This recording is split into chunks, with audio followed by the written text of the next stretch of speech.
My family abandoned me at 16. Now they want to apologize and make up for lost time. All right, so I'll just jump right in and say that life wasn't perfect, but it wasn't terrible either before things really went off the rails. My mom passed away when I was 12 from breast cancer. That's where it all kind of starts, I guess. Losing her was like a gut punch I wasn't ready for. She was the glue holding everything together, and when she was gone, it was just me and my dad. It was rough, for sure, but we did okay for a while. He worked long hours, and I just kind of kept to myself, trying to figure things out in a world that didn't make sense anymore. It's not like my dad was a bad guy. He was just distracted, I guess. After mom passed, he threw himself into work, probably as a way to cope. He wasn't around much, but when he was, we got along fine. We had a decent routine going, but something was missing, you know? It felt like we were just two people living in the same house rather than family. I didn't really have friends I could lean on at the time, so I just did my own thing, trying to stay out of trouble and out of my dad's way. Things started to change when I was 14. That's when my dad met Ashley. She seemed nice enough at first. She worked at some office, and they hit it off pretty quickly. I remember the first time she came over for dinner. It was a little weird seeing my dad with someone else, but I figured if she made him happy, then maybe it was a good thing. It wasn't long before she and my dad got married, and just like that, I had a new family. Well, sort of.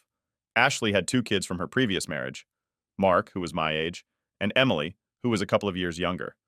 I was willing to give it a shot, try to be cool with it. I figured we'd all get along and maybe things would even get better for me and my dad.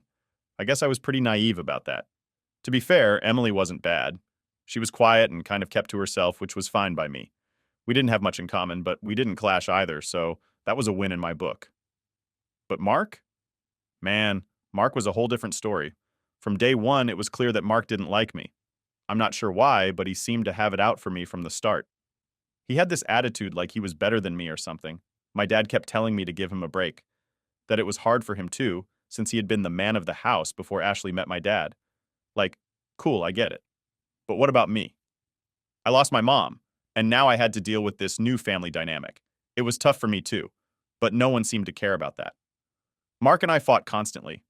Stupid stuff mostly. Who got the TV remote? Who sat where at the dinner table? That kind of thing. I tried to keep my cool, but he knew exactly how to push my buttons.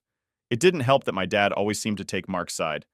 I guess he felt guilty about the whole situation, but it felt like no matter what happened, I was always the one in trouble. One time, we got into a huge argument because Mark stole one of my shirts and refused to give it back. When I confronted him, things got heated, and we ended up wrestling on the floor. Of course, Ashley walked in right as I was pinning him down, and she lost it. She screamed at me, saying I needed to learn how to control my temper, and that Mark was just trying to adjust to his new life. I was the one who got grounded for a week, even though it was Mark who started the whole thing. It wasn't just the fights that got to me, it was the way my dad seemed to be slipping further away.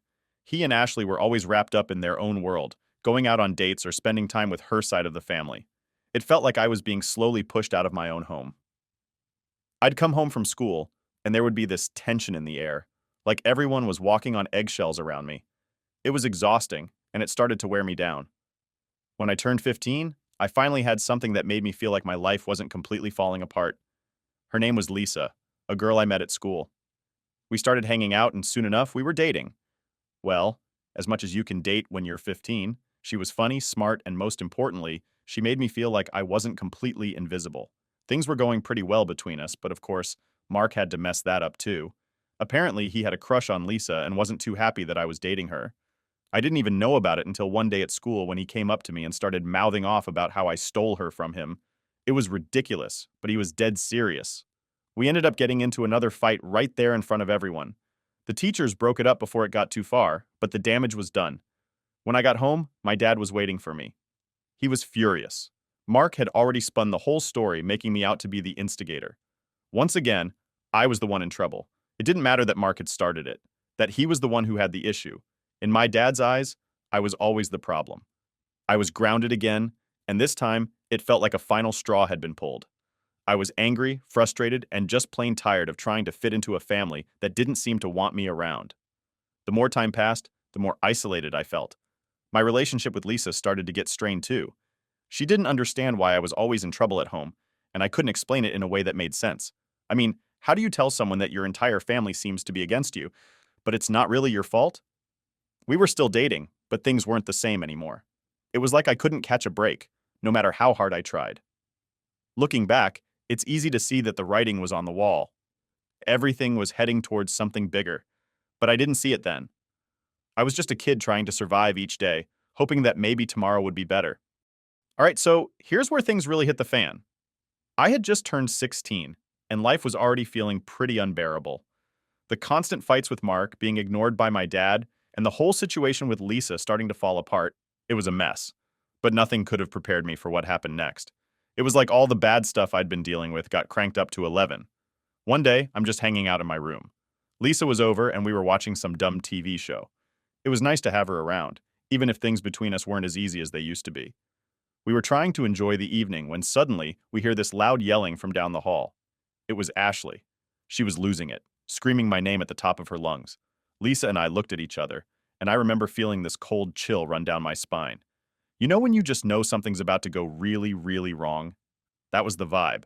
We both rushed out of my room and followed the yelling, only to find Ashley standing in my bedroom doorway, holding up a bunch of clothes. I remember thinking, what the hell is this about? Then I saw what she was holding. It was a handful of Emily's underwear. I froze. I couldn't process it at first. Ashley was screaming, waving them around, accusing me of stealing them. She demanded to know why I had them in my drawer, what kind of sick person I was. My head was spinning. I'd never seen those before in my life. I had no idea how they ended up in my room. I tried to explain, I really did, but it was like talking to a brick wall. Ashley wasn't hearing it, and to make matters worse, Mark showed up. He's got this smug look on his face, and before I can even get a word out, he starts piling on. I always catch him staring at Emily, he says, all innocent like. It's creepy. I've heard him say weird things about her too, like he wants to marry her or something. I couldn't believe what I was hearing. He was lying straight to everyone's face, and the worst part? They were all eating it up. Even Lisa, the one person I thought had my back, turned on me in that moment. She looked at me with pure disgust, slapped me across the face, and stormed out without even letting me explain. I was crushed. The person I cared about the most thought I was some kind of pervert. My dad came home in the middle of all this chaos, and I thought maybe, just maybe, he would believe me. But when Ashley told him what was going on, and Mark backed her up with his lies, my dad didn't even hesitate.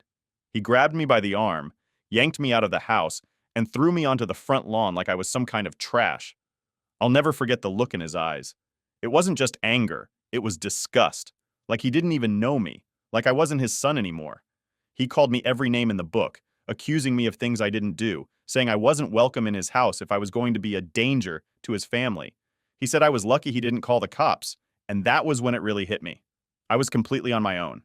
I remember pleading with him, trying to explain that this was all some sick setup by Mark, but he wasn't hearing any of it. He just stood there, glaring at me like I was nothing to him, like I wasn't the kid he'd raised for 16 years. Then he shut the door in my face. I was left standing there, dazed, not knowing what to do. I mean, where was I supposed to go? I didn't have any friends I could stay with, and I knew my grandparents wouldn't help either. My dad had probably already called them to tell his version of the story, so they were out of the question.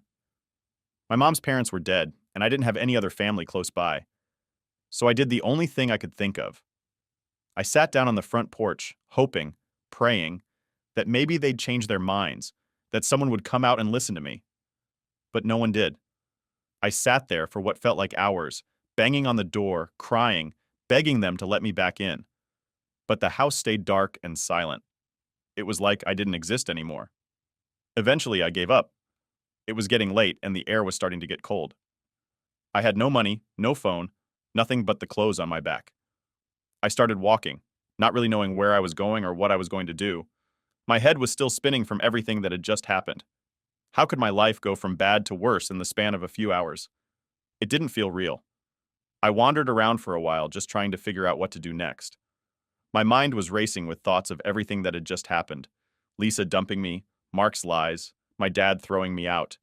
It was like the walls were closing in and I couldn't breathe. But what could I do? My own family had turned their back on me, and I didn't have anyone left. I found an old park a few miles away and sat down on one of the benches. I was exhausted, physically and mentally. I couldn't think straight, and I didn't know what my next move was. I just kept replaying the whole scene in my head, over and over again. Why didn't anyone believe me? How could they just throw me out like that? I spent the night there in that park. I don't know how I managed to fall asleep, but I must have, because the next thing I knew, the sun was coming up, and I was still sitting on that bench. My whole body ached, and my mind was a mess. I didn't have a plan, but I knew I couldn't just sit there forever. Looking back, that night was probably one of the lowest points of my life. I was just a kid, 16 years old, and I had nowhere to go, no one to turn to, but I wasn't ready to give up. Not yet. That morning, I made a decision. I wasn't going to let what happened to me define the rest of my life. I didn't know how I was going to do it, but I was going to survive. After that night in the park, things didn't magically get better, but I wasn't going to let it break me. I had no idea what I was doing, but I knew I had to keep moving. I spent the next few days just wandering around, trying to figure out what the hell to do with myself. I didn't have any real options. No family, no friends, no place to stay. I barely had anything to my name besides the clothes on my back. But the thing was, I couldn't just give up. I didn't want to end up like those guys you see hanging around on the street forever. I knew I needed to find a way out of this. Surviving those first few weeks was rough. I had to get creative about where I slept, sometimes sneaking into places that were warm enough to crash for a few hours. Parks, old abandoned buildings, even a random bus station a couple of times. I'd learned to keep moving during the day, just to avoid looking suspicious or drawing attention. But I was hungry, like all the time. It was this gnawing feeling in my stomach that wouldn't go away. I tried finding odd jobs here and there, nothing official, but people would sometimes toss me a few bucks for helping with random stuff like cleaning their yard or washing windows. It wasn't much, but it kept me going. I'll never forget this one old lady who lived in a small house at the edge of the neighborhood I'd been wandering through. She must have seen me hanging around looking rough because one day she came out and asked if I needed anything. I was too proud to ask for help, so I just said I was fine. But she saw right through me and handed me a sandwich. She didn't say much, just smiled and went back inside. But man, that sandwich tasted like heaven. I hadn't eaten a decent meal in days, and I remember thinking that maybe, just maybe, not everyone in the world was terrible. A few weeks in, I managed to get some steady work at this diner not too far from where I was hanging out. The owner, Frank, was an old school kind of guy. No nonsense, but fair. He could tell I was in a rough spot, but he didn't pry. He just asked if I wanted to work in exchange for some food and a little cash under the table. It wasn't much, but it was something. I started washing dishes and cleaning up after hours. Frank didn't care that I didn't have an address or that I was basically homeless. He just needed help and I needed the money. It was a fair trade and it kept me off the street for a while. Working at the diner gave me some kind of purpose again. It wasn't glamorous, but it was steady.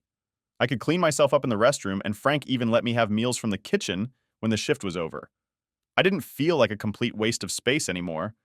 I started saving whatever little bit of cash I made, hoping to get enough together to rent a cheap room somewhere. It wasn't much, but it gave me a goal to work toward, and that was more than I'd had in a long time. One day, while I was cleaning up after a busy lunch rush, this guy came into the diner looking like he'd been through some stuff too.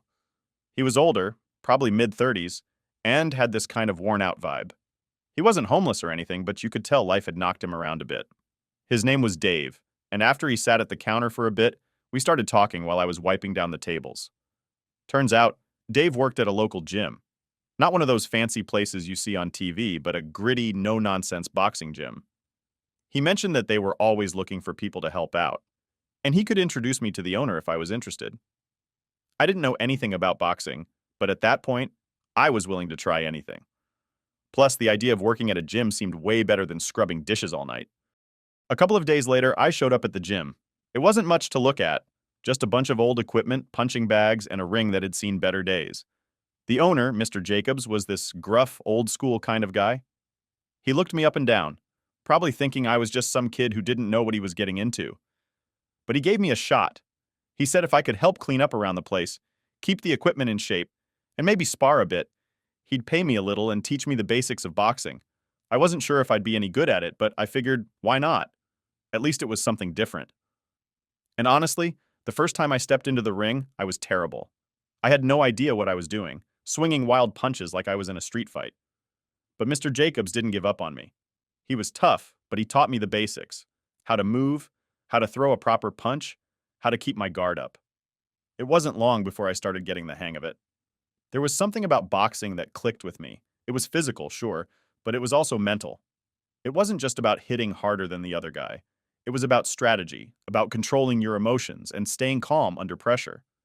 In a weird way, it helped me deal with all the anger and frustration I'd been carrying around since my family threw me out. It gave me an outlet, something to focus on that wasn't just surviving from one day to the next. Before I knew it, I was spending more time at the gym than anywhere else. I wasn't amazing or anything, but I was getting better. And as I got better, I started to feel stronger, not just physically, but mentally too. I felt like I was taking control of my life again, even if things were still far from perfect. It wasn't like boxing magically fixed everything, but it gave me something to believe in, something to keep going for. Mr. Jacobs wasn't the type to hand out compliments, but one day after a sparring session, he gave me a nod and said, "You've got potential, kid. Don't waste it." That might not sound like much, but coming from him, it was huge. I wasn't sure what I wanted to do with my life yet, but I knew I didn't want to waste whatever chances I had left. Those months at the gym were a turning point for me. I wasn't just some lost kid on the streets anymore. I had a job, a goal, and for the first time in a long time, I felt like I had a future. It wasn't much, but it was mine. And that was enough to keep me going. By the time I hit my mid-30s, life looked nothing like I expected it would back when I was a kid. Honestly, if you had told me at 16 that I'd be standing here today, married with a family and an actual career, I would have laughed in your face. But here I was, far from where I started. And for the first time in a long while, things felt solid. Like I had a foundation under me instead of just barely hanging on, you know? I met Sarah at this little cafe near the gym where I was still working. She was different from anyone I'd met before. There wasn't any of that forced small talk or awkwardness. We just started talking, and it was easy. She wasn't prying into my past or making me feel like I had to explain every part of myself. I didn't have to be anything but me around her, and that was rare. I hadn't had that since way before all the chaos happened with my family.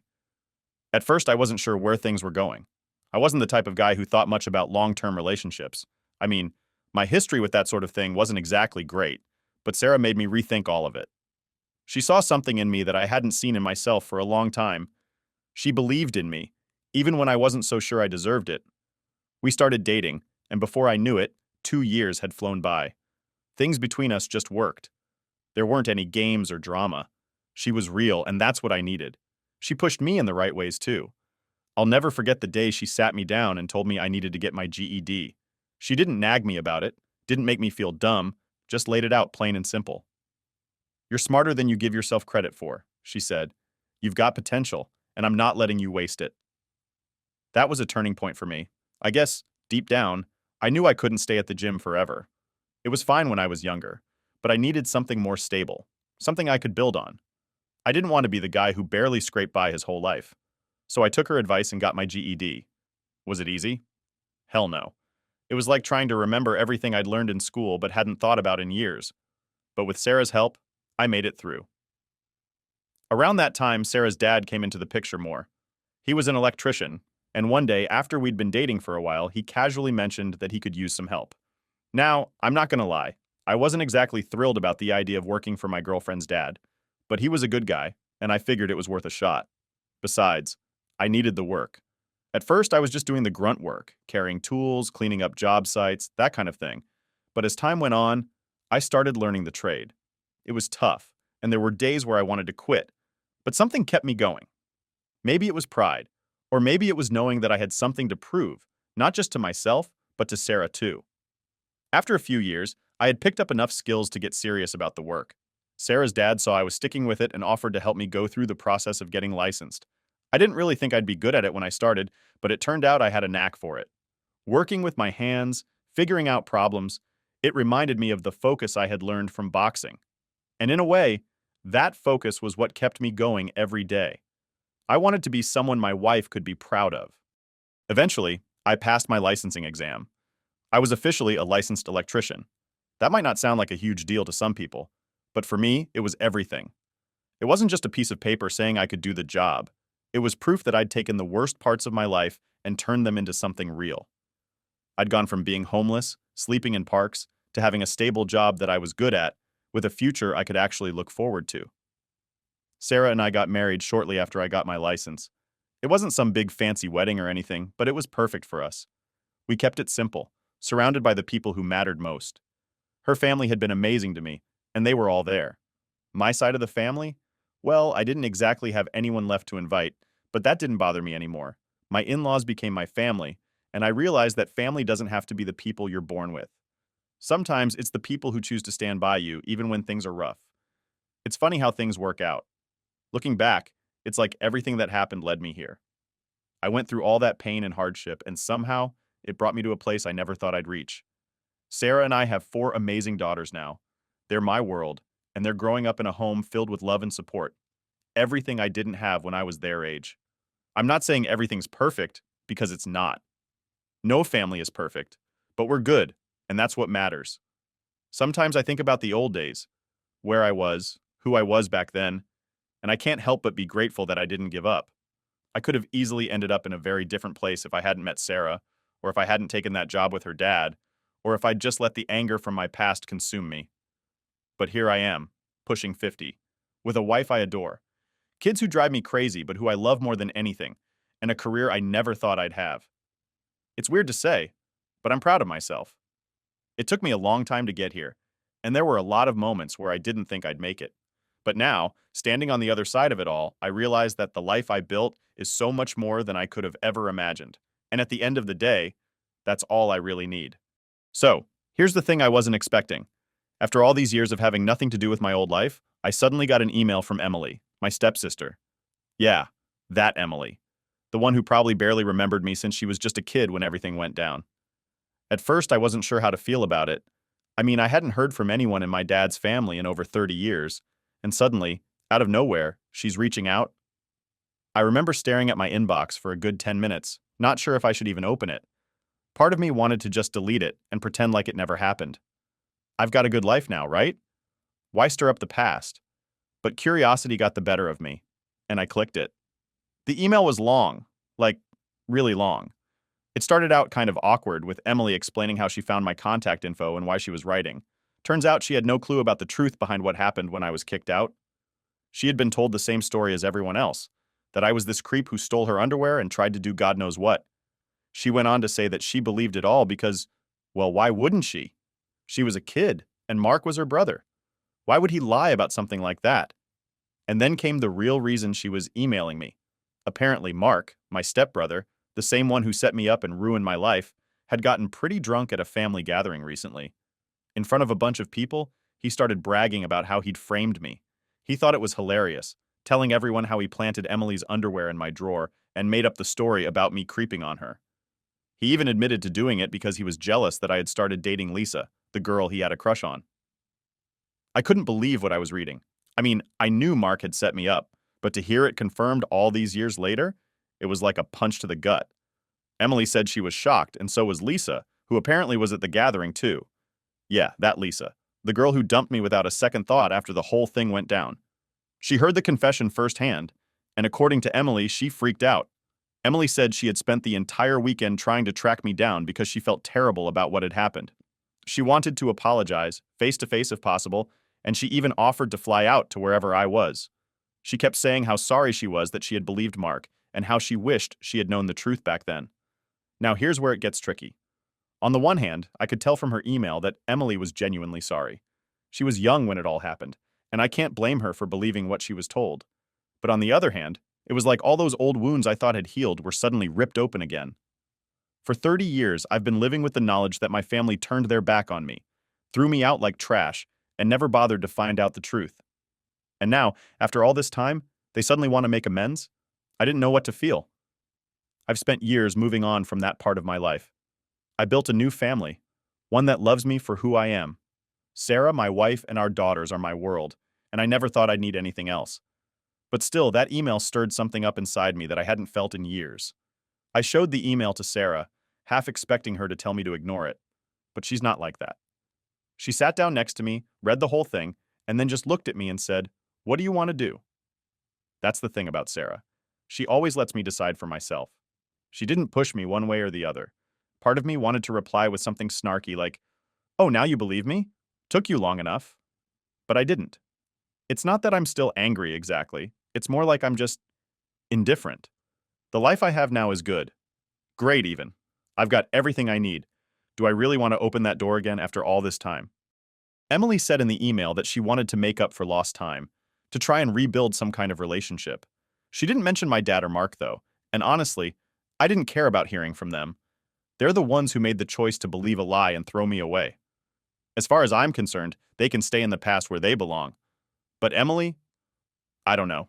She was just a kid back then, caught up in the middle of a mess she didn't create, and it sounded like she was genuinely trying to make things right. That's what makes this so hard. If she had been reaching out with some half-assed apology, I'd have no problem telling her to get lost. But she seems like she really means it, and now I'm stuck wondering if I should let her back into my life, even just a little. I haven't replied yet. Every time I sit down to type something, I freeze. It's like all the words I want to say just get stuck. Do I want to forgive them? Do I want to let go of everything that happened and pretend like we can just move on? I don't know. And then there's Lisa. Emily mentioned that Lisa wanted to reach out to me too, but she didn't know how I'd feel about it. Honestly, I don't even know what to say to her. After everything that happened, she just walked away and never looked back. She never gave me a chance to explain myself, never questioned whether Mark might have been lying. She was part of the reason I ended up on the streets.